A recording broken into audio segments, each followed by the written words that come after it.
Dan Rothenberg and Joe Klosik, two guys trying to figure it out. Not the right wing, not the brosphere. Left of center, with humor and empathy.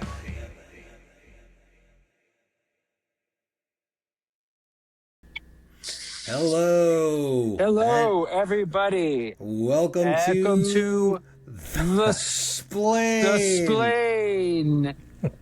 Dan Rothenberg coming at you from Portland, LGBTQ Pride March. I'm kind of on location here. I don't know if you could see that. But Dan, I noticed nobody there. I noticed a completely empty field behind you. Maybe I didn't. Okay, maybe I didn't. Not a lot of pride in Portland at the right place. No, there is a lot of pride. So I'm just a random guy with kind of a lame hat. But if I were to just to prove, here we go. Did you see that? Okay, I see some. I see some pavilions set up, some tents in the background. I see some. Yeah. I see some. Yeah. So you notice. Okay, I do see a pride flag, and I see a lot of people with their backs to you. You see the. Okay. Okay. Now, is this a parade? Can you see the people? All right. See. I do see people. So it's a parade that's happening right now. Yes. See them walking in unison? I do. See, actually, the nice thing... Yes, okay. So I've proven to you, I am at a parade. See, people? The cool thing about Portland is it is so much more manageable. I mean, the Pride Parade in San Francisco is wonderful. It's huge. It burns you out after a few years. You can't park. You can't even get access to it. You know what I'm saying? There's barriers on Market Street. And is that one of Portland? Is that one of the ways that Portland markets easy. it? Is Portland like, hey, we've got pride and plenty of parking. Come on down. Bring the kids. They should. Pride and parking. Yeah. Hey, we got CJ. Yes, what up? How we doing? We're doing good. Dan Rothenberg is reporting to us live from Portland, Oregon, and he's trying to convince me it's a big turnout for the Pride Festival, but I see no people. I see one beautiful hat. It's our parade today. I am attending. Yeah, thank you. It's I appreciate that. What does MAGA Dan mean? That's a great question. Why is that still on there? It's still on there, Dan. Is that still? It doesn't show, but it doesn't show up. Neither does America. Yeah, it's a long story. Okay, let's get settled. Sounds like he doesn't want to answer the question. Magadan was a character I was playing. I decided to grow a bro beard. This was like a year and a half ago. I decided to go like with a Don Jr. beard and see if it would change me. And we were checking in on whether my views and my attitude were changing toward the right. And so that's where the Magadan moniker came in. And as it turned out... Oh, sorry. I fit right in with a bunch of other liberals with beards. It wasn't much of an experiment. Yeah, I was like, is the MAGA stored in the beard? How does that work? I hope not. Well, that's what we wanted to see. And as it Maybe turns out... You remember that ancient experiment where they had meat and they were wondering if they left it to rot, if it would spontaneously produce bugs? Maybe it's like that with conservatism, where if you leave your beard alone for long enough, you will spontaneously not want immigrants to come into the country. It's true. If I don't cut this every couple of weeks, I suddenly start to think I don't think women should vote. It just kind of occurs to you. It just happens. I don't know. It's something about the length of the hair, but I think your leprechaun gay pride hat answers the question that you are not MAGA Dan. But that moniker does not appear on the YouTube when we post it. So I think I should probably Good. I'm glad. Should probably explain to everybody when this does load. So Dan is in Portland, Oregon. CJ, you're in New York? Yes, yeah. Brooklyn. Brooklyn, okay. All right. And there's clearly some technical issues that are happening. So it's going to be okay. We're all going to get through it. I'm excited that everybody is here. We're going to get through it. And this week we're interviewing CJ. And let me make sure I get your name right. How do you pronounce? Is it Cope or Coop? How do you pronounce? Uh-oh, we just lost it for a second. How do you pronounce your last name? I just tried to reconnect to the internet. I'm so sorry. Can y'all hear me? Yeah, we can hear you. We can hear you. All right. Uh-oh, she froze.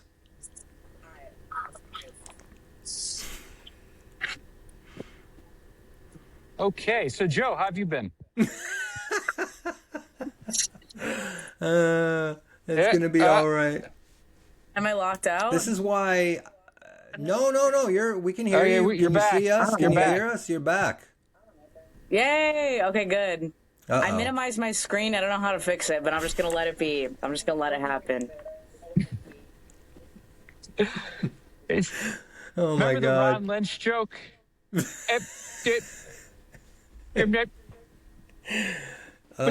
Your seat in its upright position. Yeah.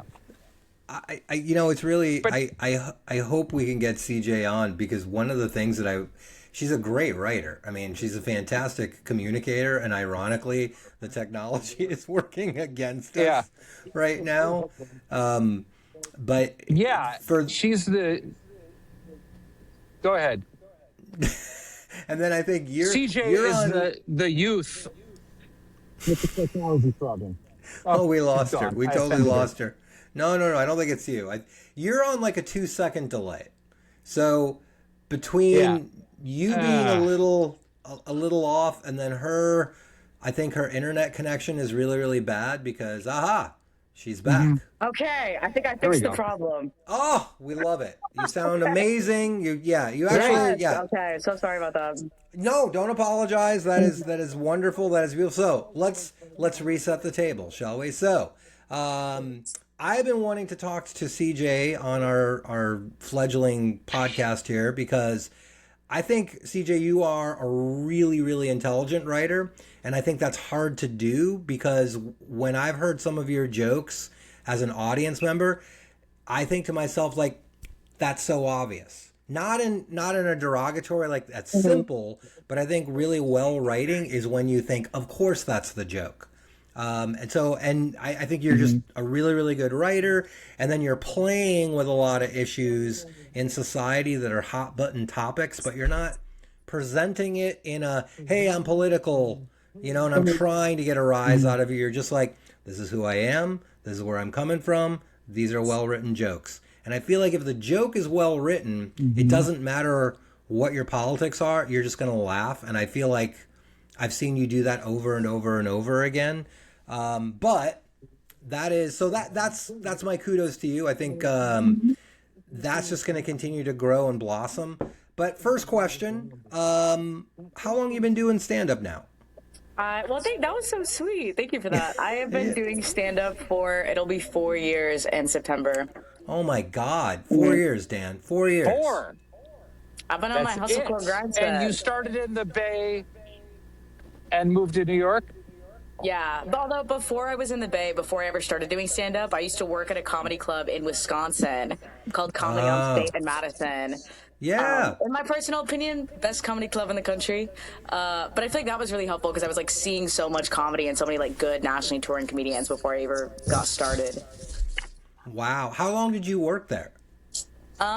It was like interrupted in the middle by COVID, but probably a couple years, maybe like 2, 3 years.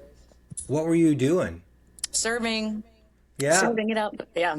Yeah. Okay. No, that's great. I think sometimes as a comedian and you're on stage, you want the wait staff, you want them to almost be invisible, so they don't interfere with the show in any way. But I also realize the wait staff's always listening. Mm-hmm. And I always figure like when anybody on the food serving, bartender, cocktail staff, whenever they give you a compliment, that's a real compliment because they're hearing so much comedy.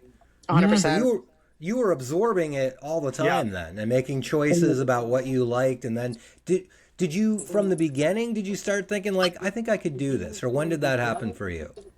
I was always really into stand-up, but I never like thought about performing. And I think part of that is just like the stuff that I was exposed to when I was growing up was like very mainstream, and it's mostly like, white men in their 40s talking about hating their wives. Like that's like what I was exposed to. And I was like, okay, well, I can't do that. But then I think working at the club, it's like, okay, there's like young people and women and like queer people and like all these like different groups that are coming up. And I think that was really helpful, being exposed to that. And also just like different styles of comedy, like more like niche and kind of like less like palatable types of comedy that I was really into. But still wasn't thinking about doing it. And then I was working in politics for a while in California and got like incredibly depressed. It sucked so bad. And then I feel like I just like kind of hit rock bottom emotionally. I was like, damn, I really got nothing to lose. And then started hitting open mics. And that was history. Yeah. Yeah, same. That's a birthing place for many funny people. Rock bottom, nowhere else to go. Might as well try this. Exactly. Yeah. That's impressive. Can I add real quick? Yeah, go ahead. All right, let me jump. I know we got like a lag here, so let me jump in for a second.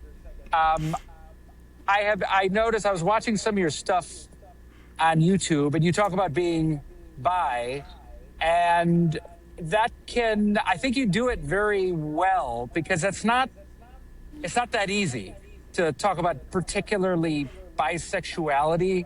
People, in my opinion, still don't exactly know what to do with that. And I was watching you perform at Flappers Comedy Club, and I was like, wow, she's hanging in and getting them. That's all we can do.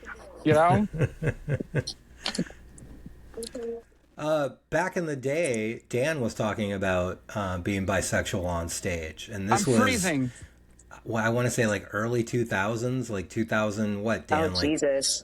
Yeah, and so I mean, him talking about that and just realizing like, oh, he's coming at it from that perspective of, 20 years ago, they were still trying to figure it out. But when you talk about it on stage, do you feel like the audience, maybe not fighting you, but do you feel like they're confused at all? Or what are you feeling from the audience when you're doing that material? I feel like there's like two things going on. And the first one is that you get kind of like fire from both sides.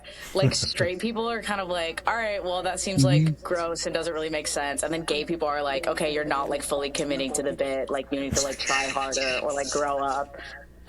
Which is crazy because I'm kind of a bisexual supremacist. I'm like, I feel like picking one is kind of like grow up again. Like, what are we doing? So like that part is hard, where I feel like biphobia is like this like very real, intense thing, and like people act like you're kind of like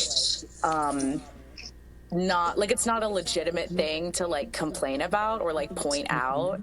Right. Like they're like, oh, it's harder being gay, and I'm like, well, actually, like bisexual women have like shorter lifespans than like lesbians and straight women. Like there's like all these problems that come up with it because you're facing like all the problems of like male violence that come with being straight, but also like all the problems of like homophobia. Wow. So there's just like everything piling on top of it. And I think the other thing is like there's kind of this like phenomenon that I see all the time of like specifically like bi female comics who will be like, oh, but I'm basically straight. And so that, I don't know that that's necessarily true for like all of them, but I feel like that has become the stereotype of like every bisexual woman is like, okay, you're straight and you like maybe like made out with a girl one time in college and you're kind of like saying this for attention. And honestly, many such cases, like that does exist. But it's also like, I don't know, like there's so many like different forms of it, and I think it's like so unfair. Like I feel like people assume a lot of the times that that's what I have going on, especially because I'm like presenting more feminine. Yeah, so I feel like that part of it is tricky too, where people are kind of expecting all my jokes to be about that, where I'm like, oh, like I am really basically straight. Girls are scary. I don't know how to talk to them, like blah blah blah, which is not really my bag. Did you want to talk about being bisexual when you got into stand-up, or is that something that just sort of evolved on stage?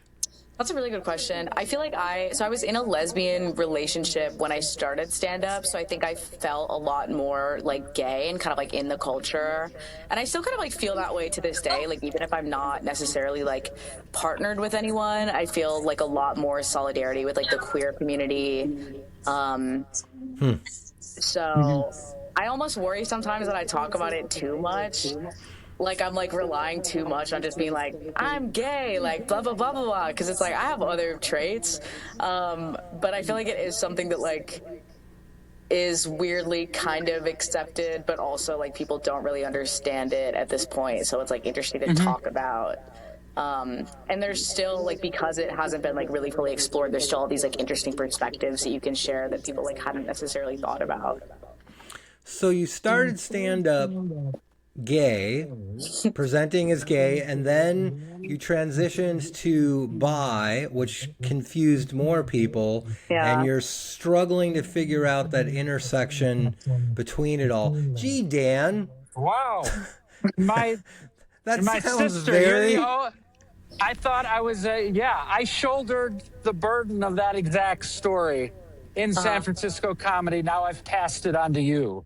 Wait, Dan, I'm so curious about what it was like doing comedy about being bi in the early 2000s, because that sounds kind of like a nightmare scenario. Yes, the double coming out. It was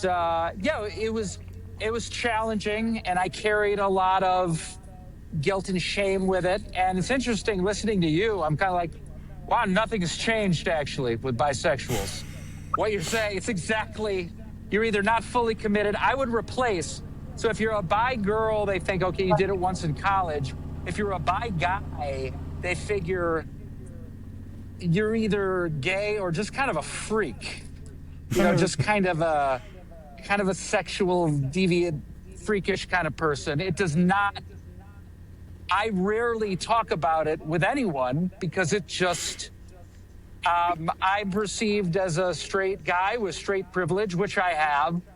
But the interesting thing about doing comedy is, you're right. People kind of say, why are you complaining about it? I remember thinking, I don't want to complain about it. I just want to joke about it. Can you just get there with me so I can make a joke? I date both. It's wacky. How are you not going to write a joke about sleeping with, dating both? It's just as much as anything. You know what I mean? Look at all the things we write jokes about. And the most frustrating thing for me was, I just want you to be open-minded enough to listen to the punchline. You know, it's not even like I'm trying to complain or get, but it was real quick. It was very comfortable being a gay comedian. And I started off being gay because I figured, well, I must be. It was just sort of that, binary, within the binary thing. And then I realized, no, I'm not gay. I like women, and at the same time, like you, I knew in my heart, I'm not straight, and I'm not straight identified. So I started talking about being bi, and it went okay. But the truth is, I never could quite, looking back, and I have no regrets about this, I had a 7-minute set about being gay that was killer. And George Lopez was requesting me. Bobby Slayton was requesting me. Everyone wanted to go after me in the showcases because of the coffee joke. You remember that joke? I do remember. It's a great joke. You real want quick, to? You want to? Yeah. So I used to do this joke. I would say, by the way, I'm glad I moved to San Francisco because I like my women like I like my coffee. I don't like coffee. And it would kill. And then I would do it was just this tight 7. And then if it was whoever went on after me in the showcase, would straight guy would go on and say, how you guys doing? Just to get it out there. I love coffee. Applause break every time. Wow. Then I started being bi on stage, and I never got punished by the clubs, and everyone was cool to my face. I'm sure they were shitty behind my back. And I caught some shit from some gay comedians that was bullshit. It was like, you were out, now you're in, and now you're halfway in. And it's like, dude, why don't you just write a fucking joke? I feel, I mean, why don't you just write a fucking new joke? I think you're being modest with the story, though, because I think you got a lot more grief from the gay community than you did from the straight community. Like, I remember you struggling with that, feeling, hey, why am I getting pushed out by people I'm allied with? And I'm just curious, CJ, have you experienced any of that? Have you felt any disenfranchisement from any particular community? Or I remember doing a lesbian show one time, and I opened by talking about being bi because I was like, oh, then they're gonna know that we're like on the same page. Yeah. And I just like bombed. I just like ate shit, like horrific, like my whole set. And the biggest pop that I got was when I said, what are you guys, biphobic? And they all laughed really hard. And I was like, oh my God, like I fucked up so bad. So yeah, that was brutal. I honestly, I feel like I've gotten more flack from like lesbians, and that's true like comedically and in real life. Like this last Pride, I was like hanging out with lesbians a bunch, and they were kind of acting like I was like not really as valid, like my presence like didn't mean as much. And I was like, first of all, I've been in a longer relationship with a woman than any of you, and I'm the only one with homophobic parents. So I think you all need to sit down and write a joke. You know what I mean? I'm like, I don't.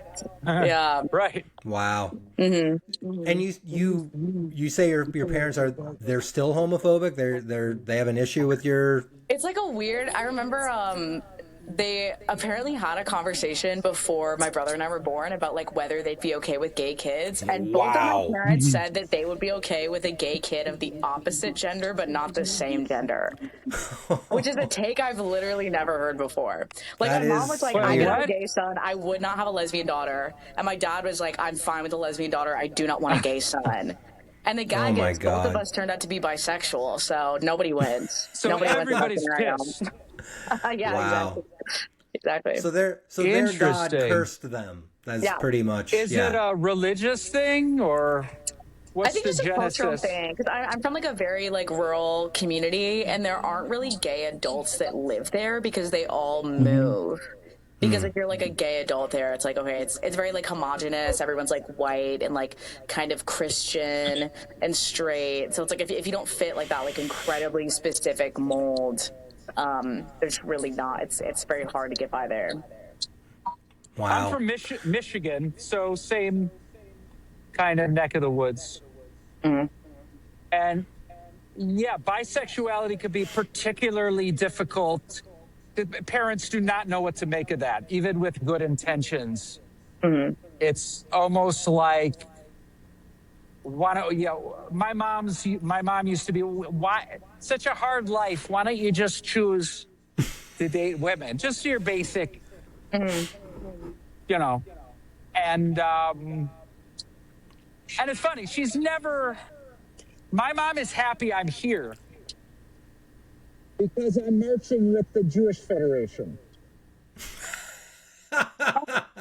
So at least you're picking a side, I guess. Enough. Yeah.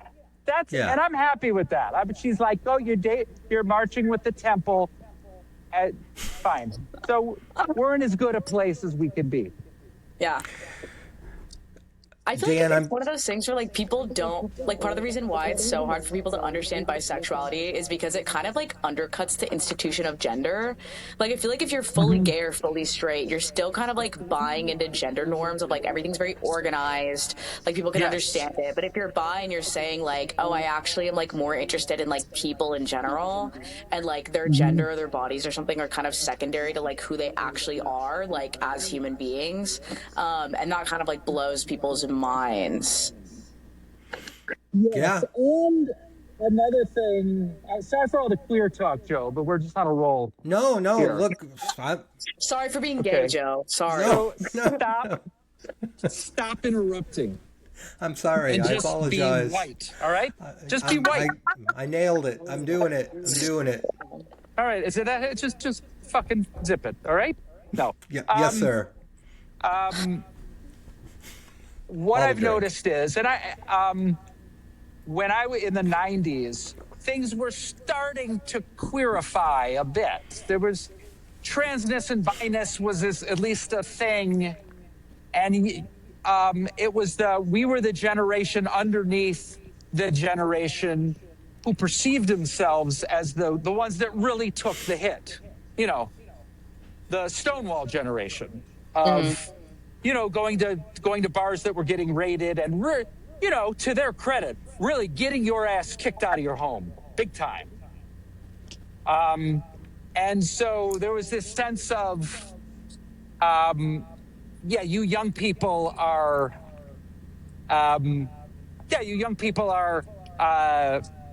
sort of,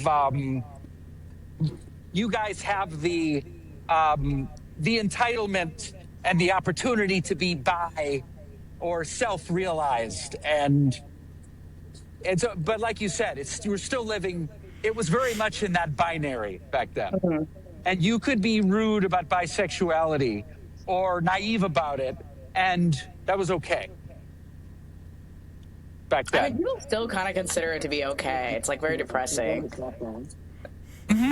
Yeah, maybe. Yeah. Well, can I just say, Joe, as a straight... jump in, Joe. Okay, you're back. Can I just say, as a straight white male, I'm okay with it. Whatever. Someone give him a sticker. Is there a sticker? I love stickers. I would like a sticker for that. Yes.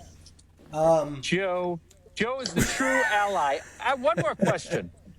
Tell me if this has ever entered your head. I haven't ever admitted this to myself. Okay. Have you ever thought to yourself, am I bisexual or am I just a really good friend?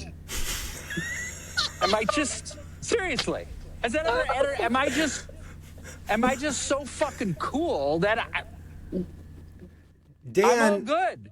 You've been my friend for 25 years and you've never been that good of a friend to me. Because you weren't into it. That's a really incredible take. I want you to write that down. Yeah, am I just a fluid? Cool. I'm just, I don't know. Anyway. Okay, jump back in, Joe. I'm good. It's out of my system. No. I look, I think it's awesome that the two of you are making a connection, because it is fascinating to me to see that there is this generational gap. But CJ is now, she's the one with the banner and she's, leading the charge. You're marching for a synagogue in Portland. Just saying. She's in Brooklyn going on stage doing it. To bring it slightly back to stand-up, have you had any experiences working with headliners that were super supportive, and any experiences working with headliners who were not supportive? And you don't have to name names, but if you want to name names, that's okay too. Well, honestly, I feel like I haven't gotten to do a lot of work at clubs where I'm opening for a headliner, because there was one in the Bay Area and the guy who runs it just does not fuck with me for reasons that we maybe will never know. But I feel like in general with other comics, I feel like it's like almost like gay men are fine with it. Like gay and bi men are like, that's totally fine. I don't have a problem with it. Bi women, I think maybe sometimes we'll assume that you're in the same camp as them. And I think maybe I have some like built up resentment for them for like all going on stage. Sometimes it feels like, and being like, you know, I'm bi, which means I'm straight. Cause I'm like, no, this is what everyone thinks is happening. And you're saying it. And then lesbians, it's not good. It's not good. I feel like the most flack I've gotten is from them. And then a lot of like straight men are kind of like fascinated by it. Like they always have a lot of questions. They don't really understand how it works. Yes. And then I feel like straight women are more like, they're like a little bit scared, but they want to be supportive. But it has this like undercurrent of like, I have a boyfriend, like don't try to fuck me. Every once in a while, so... Do you remember the first time you had a joke where you felt like, oh, okay, this is me. This is how I do it. This is the joke I can't wait to tell each night.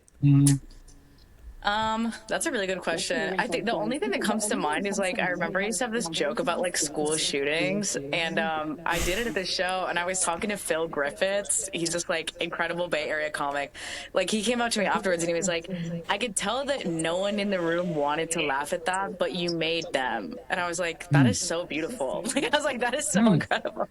Like being able to like take this thing that everyone's kind of like horrified by, and finding something that's so absolutely stupid that they have no choice but to laugh at it. I feel like that's something that I really like playing with in general, which is tricky, obviously, because a lot of the times it is like horrifying and you will just like get that reaction.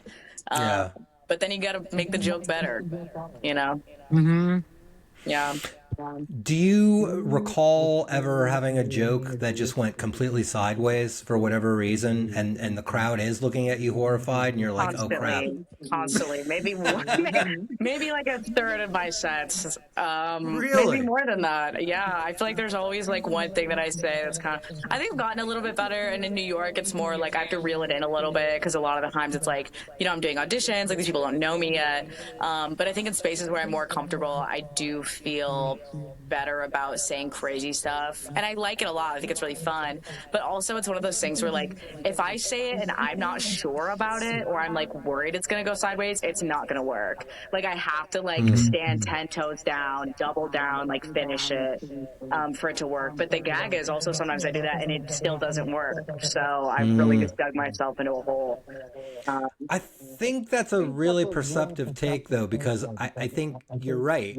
If you, for whatever reason, if you had a bad day or your confidence isn't there, the joke's not going to work. But if you have the confidence and you're like, okay, I did everything off stage I need to ensure having a great set, it could still not work. But you still have to deliver it with the confidence for it to work. Yeah, and yeah, that's hard to do when the joke is like, I know there's something here. Is there any jokes that you've just abandoned that you're just like, okay, I'm leaving it in the notebook. I can't make this work yet? Constantly. Every day. Well, every time I have a bad set too, I just want to abandon like every single joke that I did. But I don't know. I think a lot of the ones that are generally like darker, I've had to abandon. I think some of the ones that are more like political, I've had to abandon because I think it's hard for me to understand what like the average person does and doesn't know about. And a lot of the times I'll want to get like kind of really abstract or into something that's like very, very over the top, like individual and not a relatable experience, and people don't know what I'm talking about. And I have to kind of remind myself that like a lot of good comedy is grounded in like the senses and like these lived real experiences that everyone is having in real life. You know, like I'm like Gen Z. I feel like I spent like half my life online, so it's like very hard to kind of distinguish between like the virtual space is so real to me and is like part of the real world almost, but it's something I basically cannot talk about on stage because like everyone has such a different experience of the internet. Like it's hard to find something that like everyone understands. Versus like in real life, you can be like, eating is weird, drinking is weird, dating is weird, going to sleep, whatever, and like everyone's gonna understand that. It is interesting to me to see, because maybe I'm one of those people.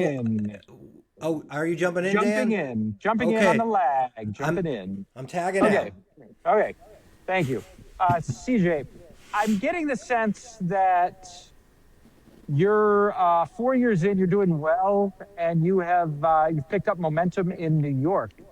Tell us about where you are in terms of where you're performing, having representation, kind of what's your day job, what's your day-to-day like? Yeah, that's a really good question. I work at a nonprofit during the day, like doing climate stuff. I do social media stuff.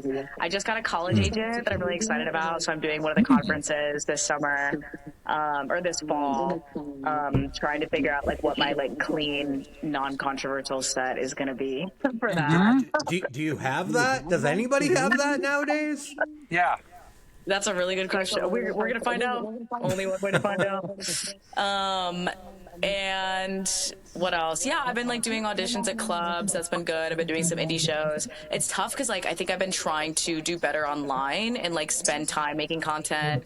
I started like before I did stand up, I was making videos on like TikTok, and then ended up like getting micro canceled a bunch of times and like being in these situations where I was like, oh, I'm not really getting fulfilled out of this kind of like one-sided impersonal virtual exchange. And then I started doing stand-up and like kind of abandoned the videos, and now I'm trying to do both, but it's hard because it's like they're both so demanding and time consuming, and I feel like I have to kind of like go back and forth between like doing mostly videos and neglecting my stand-up, or like doing mostly stand-up and neglecting making videos, but it's tough because there's things you can do with both of them that you can't do in the other field. Like I feel like with videos it's a lot easier for me to get really like niche and like political, and do like sketches and stuff like that. But I feel like with stand-up, like people have longer attention spans because they're trapped in a room with you. They can't just like scroll away immediately. Yeah.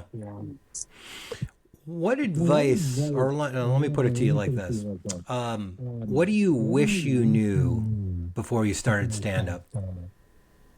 So I think just like being more confident about the stuff that you like and not being worried as much about what other people want or expect from you. Because I think a lot of the times when I started, I was like, oh, like I have to be like really self-deprecating.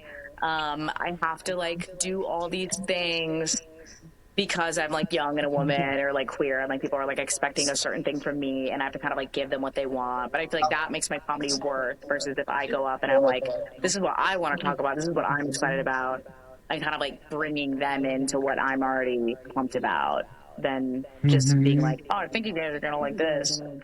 Yeah. Do you have any comedy idols, or is there a comedian that you really look up to? Somebody where you're like, oh man, that's how you do it. Dave Attell, honestly. Dave Attell, yeah. He's incredible. I've seen him like live a bunch of times, and it's so insane. Like he's making like every single person in the room laugh at every single joke the whole time. I'm like, no one does it like that. It was like watching like Jesus do his like miracle. It was crazy. He's definitely in my top 5. I got to work with him a lot in San Francisco back in the day. Can I jump in for a second? Yeah. I really, you know what I find interesting is, if I may make a generalization, most of the really, really funny women in comedy I notice like Dave Attell. And it sort of goes to show you that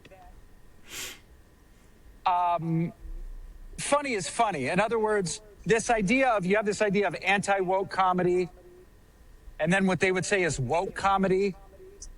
The opposite of anti-woke it's not woke comedy, it's just funny. Do you know what I mean? And I just wanted to kind of put that out there. It's not that those of us that feel like anti-woke comedy is hacky, it's not that we're offended. It's that it's shitty comedy. Yeah, undoubtedly. But I wouldn't even. I think Attell is just. I don't even think he thinks of himself as woke or not woke. I think he just. That's the point. Right. Yeah. Right. Yeah. It is interesting with him though, because I feel like listening to his stuff, like I actually do kind of politically agree with everything he's saying, and like you said, like he doesn't talk about it a lot.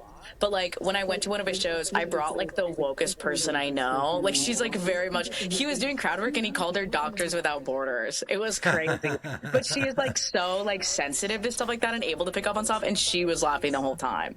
And he's someone who I feel like can be really offensive and like say crazy stuff, but it's like. Yeah. He also feels like he's like on the right side of history. Like he had this like he got like an applause break and he's like, "Don't applaud. I'm not a migrant." I was just like, "What the?" I think he's very much aware of what's going on, but I think he's just such a great joke writer that I mean, every punchline has two tags. You know, it's just like shotgun, shotgun, shot. It just doesn't stop. And then he has this cadence that's all his own. Because I can remember he would come into San Francisco, and after he was gone for about 3 weeks, everybody would be talking like him. We all would sound like him for even on stage. You're like, oh my god, I'm doing a shitty Attell. Just the whole thing. But one of the things that really blew me away about Attell, I remember being in the green room at the Punchline, and he was trying jokes out on me, and I'm looking at it, I'm like, you're Dave Attell, don't you know? And he's like, no, I don't know until it gets a laugh and I'm up there. And that was such an educational moment, because it just reminded me, like, oh yeah, every comedian, you just don't know until you get a laugh. And he would record every set, which I was amazed at. He would go with a shitty tape recorder. And and if you got to watch him, you would see like, oh, he's changing this word, or he's changing where he's ordering things based on a callback. It was really instructive as a young comedian to watch him, because I always felt like, yeah, we're getting a lesson because we get to work with some really incredible people. But yeah, Attell's amazing, and just a good dude, just a really good dude. Yeah. Can I throw this out since we're talking about other comedians? I'm going through a Todd Glass phase, and I want to know what you guys think of him. I'm pro Todd Glass. I think yeah. I don't know who that is. I'm gonna be honest. Oh, okay, Todd Glass. Okay, that's okay, Gen Z. It then. It's like that. My comedic education is still underway. No. That's all right. I thought he's got a Netflix. He's been around since. Attell's been around, but he's been around. That's he's been around. Just called him old. That's crazy. Yeah, he's old as hell. That guy's punk. I mean, we gotta be real about it, man. I mean, I'm on stage doing jokes about not understanding my cell phone, and honestly, if I would have heard a joke like that 20 years ago, I would have thought that was hacky. But it's my truth. It's my reality. Like, there's things. And then that's your bisexuality, is not understanding your cell phone. There you go. Yeah. Well, I don't think that quite. Okay, sure. I'm gonna take it. I'm gonna. But when you mentioned talking about being online, it's a reality to you, because as Gen Z, that's what you grew up with. That's what you know. That is fascinating to me, because I do wonder sometimes, when I'm on social media, when I'm on Facebook, that's the old man place to be, right? People will sometimes get offended, and they will message me saying things like, I didn't expect a friend to not have my back. And I'm like, we've never met. Again? Yeah, like, Yeah. We're you know, I'm fond of you, and I think you misinterpreted a point that I'm making, but we're not really friends. Like, we're not hanging out, we're not having conversations. But then I realized, to some people, that friendship, and I'm putting it in air quotes, they're hurt. They're hurt that I'm not acknowledging it as something that is what I would consider like, look, we're Facebook buddies, but we don't hang out. We're probably never going to hang out just because of distance issues. But you're telling me that, as someone who's grown up with it, are those relationships, are those relationships are they valid as knowing people in real life? Is that a dumb... social relationships are scary. I honestly feel like it's kind of like with stand-up, where like you'll go up and like do a set, And like unless you're doing like, really intensive crowd work with every single person in the venue, like they're going to know so much more about you than you know about them. And then people will kind of like act like they know you afterwards. True. Like they Yeah. have this whole conversation with you. And I'm like, I have no idea who you are. Like it did not feel vulnerable for me because it was just like a 10-minute monologue I've like rehearsed for like months. But online, yeah, I mean, I feel like I get a lot of like comments. Like part of it is like the hate is really intense because it's like kind of anonymous. Like people feel very comfortable saying like really crazy, horrible stuff to me. But also it's a lot of like people wanting to be like friends and hang out in real life, and I'm like, I literally have no idea who you are. This is like kind of scary. Or I've gotten a lot of like DMs from like really creepy dudes recently where they just like are like, let's go out, like what's your number, like soliciting me for sex work. Like there was a guy who's like, I'll give you $300 to make a video of you shaming my foot fetish as Tucker Carlson. And I'm like, I don't need $300 that bad. I'm gonna be honest, I could get $300 a lot of ways. I don't think I have to do that.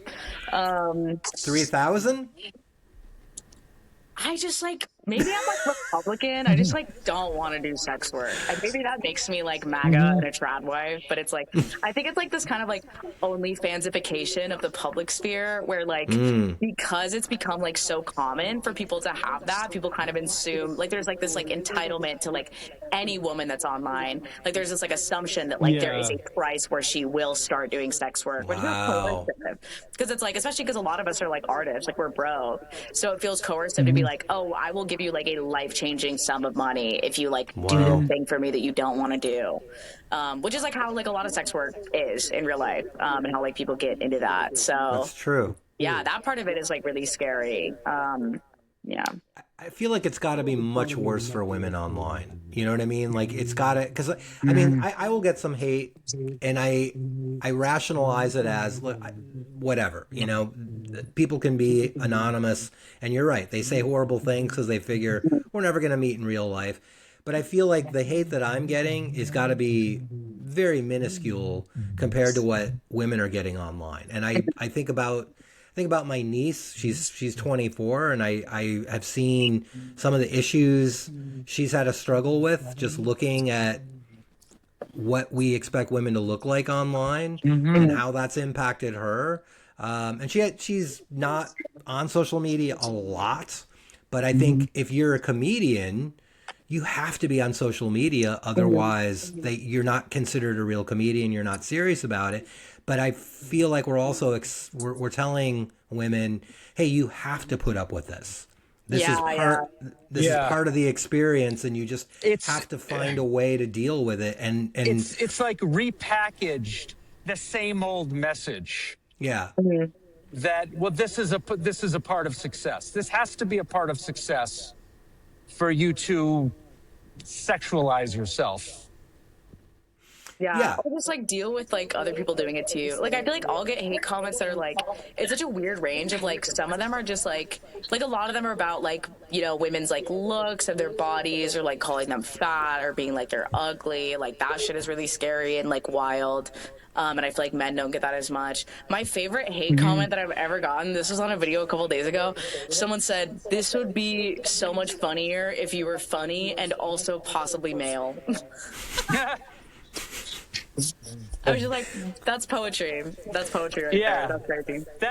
That's just so mean. It's funny. You don't even have to take that personally. Yeah, exactly. And also like the fact that like he wasn't even sure. Like he's like, I think if it was a man, I would like it more. I was like, that's kind of gay, bud. That's a little I'm gonna be honest. Right.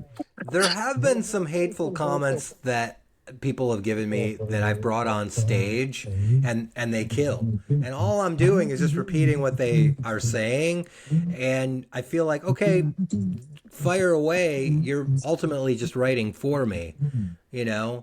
But I will also admit, and maybe I shouldn't admit this and put this out in the public sphere, sometimes it genuinely hurts my feelings. Sometimes I am like genuinely like, holy shit. And I mean, the psychology of the person making that comment is truly alarming, but it genuinely will hurt my feelings, and it makes me think like, wow, do I want to continue to put myself out there? And that, have you had those moments where you are Yeah, 100%. I mean, I feel like I was like chased off the internet for a couple of years because like I posted this video. It was like kind of this like innocuous video about like me seeing someone in San Francisco with really cool pants and being really excited to compliment them. And then I found out they were like a literal clown.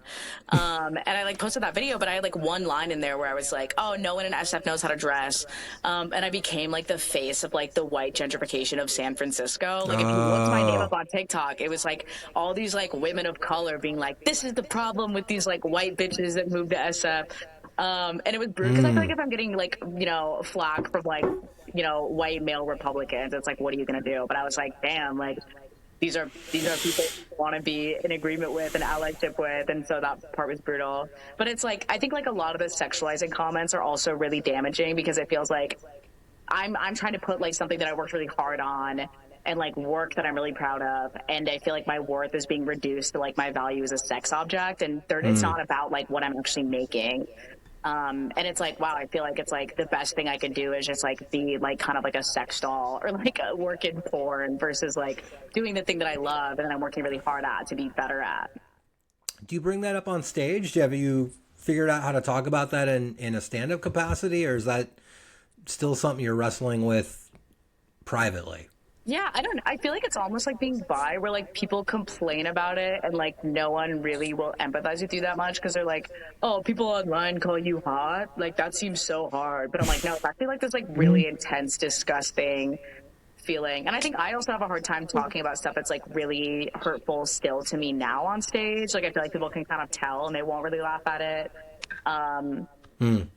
Yeah, I don't know. I think it's like one of those things too where I'm like, I think I just maybe have to get better and like get more time under my belt to be able to like tackle stuff like that in a way that's like funny and doesn't like depress people profoundly. Yeah. So No, if I could jump in here, CJ. Yes, Dan. I am gonna ask you the question. Explain. Oh, is this the big? We're at the big question. Okay. It's time. Yes, it's time. Okay, so CJ. You have risen quickly in the field of comedy. You've added 4 years. You managed to go from start off in small town Wisconsin, where you were watching male heteronormative, very typical comedians. You looked at comedy a certain way. You had a vision for it a different way. You have spent time in the Bay Area. You transitioned to Brooklyn, New York, which is a very, very challenging thing. And now you're auditioning at the clubs. You're making headway there. And my question to you is, do you feel successful? Whoa, that's actually so deep. I think in some ways, like I try to be grateful for the stuff that I have, but I also feel like I kind of have this like very ruthless ambition that is like, oh, I'm like not gonna actually ever be satisfied because if I'm satisfied, it's not gonna like motivate me to work harder, which is probably a very toxic mindset to just like constantly be feeling like you haven't achieved your goals. I think I also have ADHD, so it's one of those things where like you don't really get the same like dopamine rush from like achieving your goals. Do you know what I mean? Like it's like you want things that are like so immediate and obvious, and then you like get a payoff from something that was like so long and arduous that it's like I can't even be happy. I'm like, wow, that actually sucked the whole time. I hated doing it the entire time. Yes, the anticlimactic pursuit of ADHD goals, where you're 100%. Never quite there. Yeah, but I feel like I'm definitely like happier now. Like I think there was a lot of stuff going on in the Bay. Like I love the Bay, but I think there was a lot of stuff going on in my personal life where I was like very depressed and like also in Wisconsin. And I feel like now I'm like, oh, I'm doing the thing that I wanted to do the whole time. And like that feels really good. Awesome. Good for you. Yeah. Yeah. Well, it's been a pleasure. I see I need to join the parade. My people are walking by as we speak, so I got to sign off. I love that. Pleasure to meet you. Yeah, it was great to meet you. I loved hearing about your experience being a bi pioneer, a pioneer. You too. No, thank you. I'm going to use that. We'll see you. I'm going to sign off. See you everyone next week on the Splain. Like and subscribe. Like and subscribe. CJ, thank you so much. You were awesome. We would love to have you back sometime. Check in on your success. Thank you so much for having me. This is so fun. We'll post a link on Facebook when I'll make sure you get it. Please send it to your friends and keep being a pioneer. Yo, Pioneer. Doing what we do for our people. I love that. Peace out. Yeah, thanks for having me. This is so fun. All right, bye, y'all.